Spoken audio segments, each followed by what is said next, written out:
আমি শপথ করিতেছি যে কালকিনি ইউনিয়ন বাংলাদেশ আওয়ামী লীগ ও যুবলীগ মানুষের সেবায় নিজেকে নিয়োজিত রাখবো এবং দেশের প্রতি অনুগত থাকিব এবং বাংলাদেশের স্থপতি জাতির জনক বঙ্গবন্ধু শেখ মুজিবুর রহমানের কন্যা জননেত্রী শেখ হাসিনাকে বাংলাদেশে প্রত্যাবর্তনের জন্য আন্দোলন সংগ্রামে নিয়োজিত থাকিব। হে প্রভু আমাকে শক্তি দিন, আমি যেন দেশের এবং মানুষের সেবা করিতে পারি। আমিন। জয় বাংলা, জয় বঙ্গবন্ধু। এই ভিডিওটা সোশ্যাল মিডিয়াতে ভাইরাল হওয়ার পর থেকে বাংলাদেশে প্রচুর আলোচনা সমালোচনা হচ্ছে যে আওয়ামী লীগ শপথ নিছে মেঘনার পারে লক্ষ্মীপুরে শেখ হাসিনাকে ফিরিয়ে আনার জন্য। এটা নিয়ে অনেক আলোচনা সমালোচনা হচ্ছে। তবে আমি এই মানুষগুলোকে স্যালুট জানাই, ধন্যবাদ জানাই যে আপনারা রুখে দাঁড়াইছেন। আমি আশা করি বাংলাদেশের প্রত্যেকটা আনাচে কানাচে, অলিতে গলিতে, শহর বন্দরে প্রত্যেকটা জায়গায় আওয়ামী লীগ রুখে দাঁড়াবে। কারণ এই বাংলাদেশকে রক্ষা করার জন্য, বাংলাদেশকে আমেরিকার দালালদের হাত থেকে বাঁচানোর জন্য, বাংলাদেশকে আমেরিকার মতো শকুনের হাত থেকে রক্ষা করার জন্য।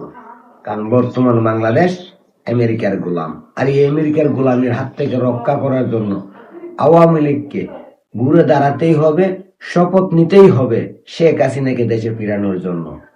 প্রত্যেকটা জেলা, প্রত্যেকটা উপজেলা, প্রত্যেকটা থানা, প্রত্যেকটা গ্রাম, প্রত্যেকটা ইউনিয়নে আওয়ামী লীগ ঘুরে দাঁড়াবে, ঘুরে দাঁড়াতে হবে এই দেশের জন্য, এই দেশ সার্বভৌমত্বের জন্য, এই দেশকে গোলামের হাত থেকে রক্ষা করার জন্য প্রত্যেককেই ঘুরে দাঁড়াতে হবে।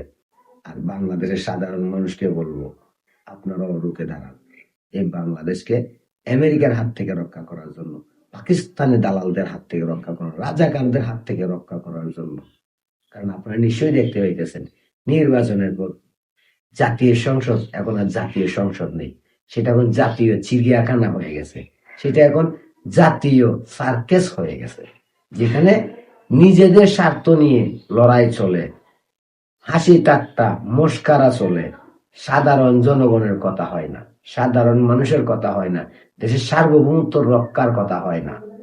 আমেরিকা থেকে কিছু দালাল এসে, আমেরিকার এক বাটপার এসে আমাদের এই বাংলাদেশকে চুক্তি করে আমেরিকার গোলাম বানিয়ে দিয়ে গেছে।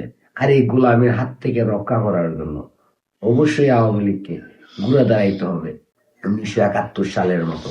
1971 সালে যেমন আওয়ামী লীগ পাকিস্তানের বিরুদ্ধে লড়াই করছিল, ঠিক তেমনি আর একটা লড়াই করতে হবে আওয়ামী লীগকে আমেরিকার মতো শকুনের বিরুদ্ধে।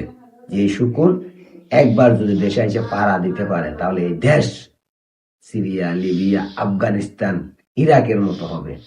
আমরা এই বাংলাদেশকে ইরাক, লিবিয়া, সিরিয়া, আফগানিস্তান হতে দিব না। এটা 30 লক্ষ শহীদের রক্তের বিনিময়ে পাওয়া বাংলাদেশ। এই বাংলাদেশ আমেরিকার শকুন আইসা দখল নিতে দেব না। এই বাংলাদেশকে রক্ষা করব। আর তাই আওয়ামী লীগের প্রত্যেকটা কর্মীকে রুখে দাঁড়াইতে হবে বঙ্গবন্ধুর বাংলাদেশকে রক্ষা করার জন্য, 71-এর বাংলাদেশকে রক্ষা করার জন্য, মুক্তিযুদ্ধের বাংলাদেশকে রক্ষা করার জন্য রুখে দাঁড়াইতে হবে। আর সাধারণ মানুষকে বলবো, এখনো সময় আছে, রুখে দাঁড়ান এই আমেরিকার শকুনদের বিরুদ্ধে, রুখে দাঁড়ান পাকিস্তানি দালালদের বিরুদ্ধে, রুখে দাঁড়ান রাজাকারদের বিরুদ্ধে। নয়তো বাংলাদেশ হবে গোলাম, অলরেডি হয়ে গেছে।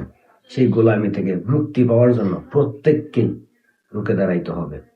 আশা করি প্রত্যেকেই রুখে দাঁড়াবেন দেশ, জাতি, দেশের সার্বভৌমত্বের জন্য। আবারও ধন্যবাদ দেই আওয়ামী লীগের এই কর্মীদের, যারা শেখ হাসিনাকে দেশে আনার শপথ নিলেন মেঘনার পারে। আমি আশা করব বাংলাদেশের প্রত্যেকটা জেলায়, উপজেলায়, গ্রামে, বন্দরে এই আওয়ামী লীগের কর্মীরা শপথ গ্রহণ করবেন এই দেশকে রক্ষা করার জন্য, শেখ হাসিনাকে দেশে আনার জন্য। জয় বাংলা, জয় বঙ্গবন্ধু।